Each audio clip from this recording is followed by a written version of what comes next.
மாமா என்ன பண்ணுறீங்க? இப்போ ஆடு கட்டிட்டு இருக்கேன். மணி 10 ஆகுது. இப்போ தான் வந்து பார்த்தீங்கன்னா கோழிங்கள்லாம் வந்து பார்த்தீங்கன்னா தீவனம்லாம் போட்டு வேலையை முடித்தேன். இப்போ வந்து ஆட்டுக்கு வந்து பில்லு அறுக்க போகிறோம், கோழிகளுக்கும் சேர்த்தே அறுக்க போகிறோம். இப்போ வந்து பார்த்தீங்கன்னா கொஞ்சம் தூரம் போயிட்டு தான் நம்ம அறுத்துட்டு வரணும். அதை நம்ம இப்போ அறுத்துட்டு வரலாம். அதுக்காக கொண்டு வந்து போடுறது தான் இன்றைக்கி வேலை. வாங்க பார்க்கலாம்.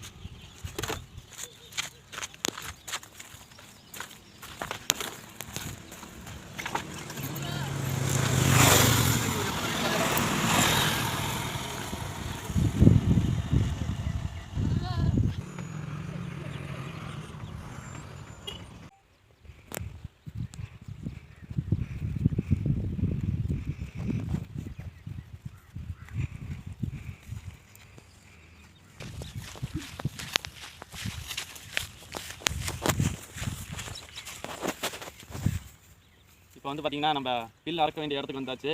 நம்மளுடைய கொட்டகைக்கும் இங்கேயும் வந்து பார்த்திங்கன்னா ரொம்ப தூரம். அதனால் வந்து பார்த்திங்கன்னா நடந்தான் வந்தோம். இப்போ வந்து இது போல் பில்லு வந்து பார்த்திங்கன்னா நம்ம அறுக்கிறோம்.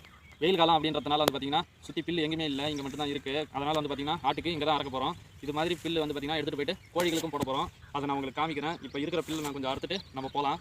வாங்க.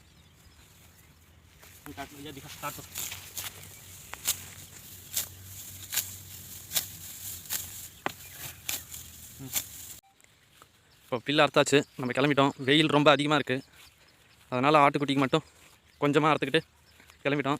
தம்பி எடுத்துகிட்டு போயிட்டுருக்கான். இப்போ வந்து பார்த்திங்கன்னா நம்ம பில்லு அறுத்துட்டு வந்தாச்சு. இப்போ கோழிகளுக்கும் ஆட்டுக்கும் போடலாம். ஆடு ரொம்ப பசியாக இருக்குது, அதனால் முதல்ல ஆட்டுக்கு வந்து நம்ம கொஞ்சம் கட் பண்ணி போட்டுடலாம். இது போல் முழுசாக போட்டால் வந்து பார்த்திங்கன்னா வீண் அடிச்சிடும். அதனால் பாதியாக வந்து பார்த்திங்கன்னா நம்ம கட் பண்ணி போடலாம். இது பாருங்க கூப்பிட்டுக்கிட்டே இருக்குது, உடனே போடணும்.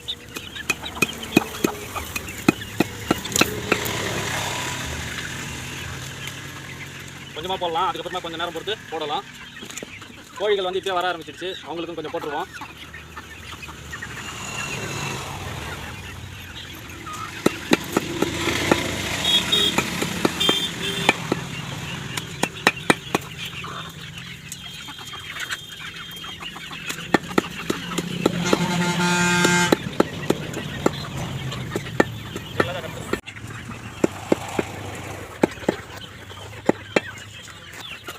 இப்போ வந்து பார்த்திங்கன்னா வெயில் காலத்தில் பில்லு கிடைக்க மாட்டேங்குது. அதனால் வந்து பார்த்திங்கன்னா கோழிகள் வந்து ரொம்ப நல்லா விரும்பி சாப்பிடுது.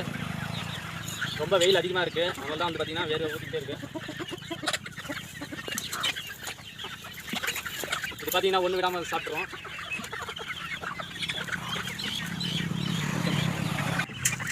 இப்போ வந்து பார்த்திங்கன்னா நம்ம ஆட்டுக்கும் கோழிக்கும் வந்து பார்த்திங்கன்னா தீவனமாக பில்லு ஆட்டுக்கு வந்து போட்டாச்சு.